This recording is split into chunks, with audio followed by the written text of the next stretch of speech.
I wanna be the greatest. Everybody on the fake shit. I look around and feel like everybody is the fakest. I make this every day. Alright, today mga lods, for today's video mga lods, bibigyan ko kayo ng comparison dun sa original na NGRT from Indonesia at saka yung copy na NGRT na galing din sa Indonesia pero sa ano siya, Shopee. Actually meron ding original na NGRT sa Shopee, kaya bibigyan ko kayo ng comparison. Ito sila mga lods. Ayan, so dito sa kaliwa ay nandito yung original na NGRT. Dito naman sa kanan, ito yung copy ng NGRT. Unahin na natin dito sa copy. So dito sa copy, ang material na ginamit ay iron mga lods or bakal na kinakalawang. Yan. Tapos ang size nito is 8mm. Meron din namang 10mm na binibenta rin. Actually 10mm yung in-order ko pero ang pinadala sa akin ay 8mm. Tapos ang kanyang footstep ay ganito yung itsura. Bali para siyang casting or alloy. Yan. Yung mga bolt nito mga lods ay ordinary lang yung kasama sa ipapadala sa iyo na pag in-order mo sa Shopee. Dito ay napalitan ko na to, mga stainless na to. Ayan, stainless na. Pati yung nut dito sa ilalim ay stainless na. Pero pagka in-order mo to sa Shopee ay ordinary lamang. Ayan, nandito rin yung kanyang brake pedal. Okay naman siya. Itong nakuha ko mga lods, talagang ano siya, parang carbon copy talaga ng rig na NGRT. Meron kasing ibang binibenta sa Shopee na malalaki yung butas. Ito, saktong-sakto lang talaga yung butas niya, maliliit lang. Ayan siya.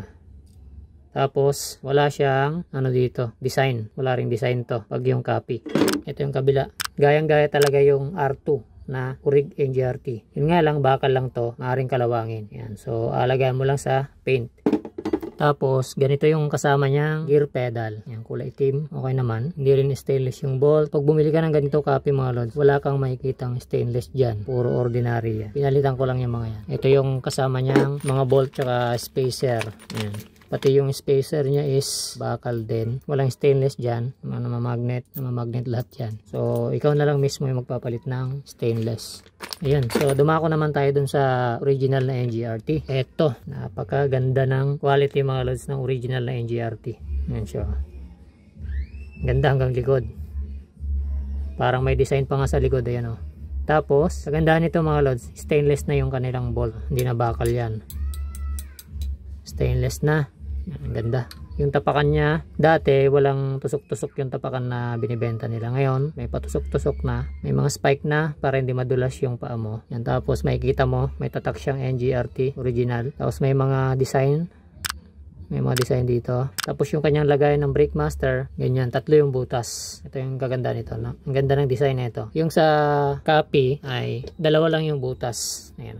Pero halos parehas lang naman. Tapos yung mga butas pala mga lods dito, pang stock lang. So pang 6mm lang yung butas. Ako na lang nag-port niyan mismo para lumaki. Para magkasya yung mga brake master na RCB. RCB kasi na brake master mga lods, yung mga S-series ay 8mm. Pati ito, binutasan ko na rin to ng 8mm. Papaluwagan mo lang naman para magkasya yung mga brake master ng RCB. Mas ganda ng play. Ganon din naman yung copy. Maganda rin ng play. Kasi ito, ganda. Puro alloy yan. 12mm alloy mga lods yung ano niya, material niya. Original. Napaka-kinis. Napakaganda ng quality. Yan. Kung maganda na yung RCB, maganda rin tong NGRT. Sikat na sikat to sa Indonesia mga lods. Sa tao ko lang to nabili. Kay Sir Fernan Gingon. In-order pa niya to mismo dun sa Indonesia kasi may kilala siya doon. Tapos ito naman yung kabila. Yan. May tatak din na NGRT. Napakaganda talaga ng quality ng original. Yan. Tapos magaan pa. Ito yung advantage ng original na alloy. Magaan lang siya mga lods. Compare dito, mas mabigat dito.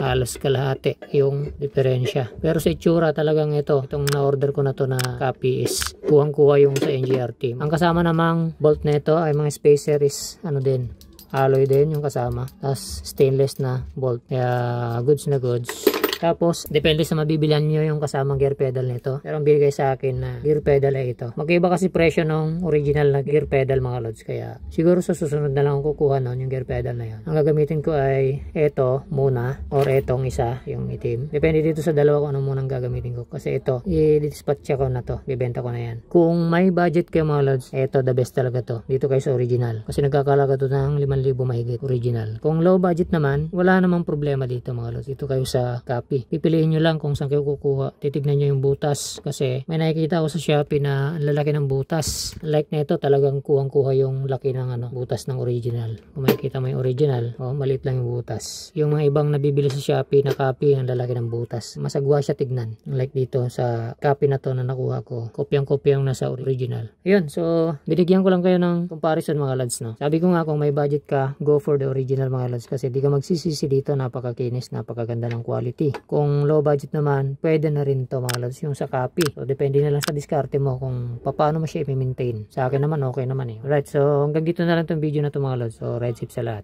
Peace.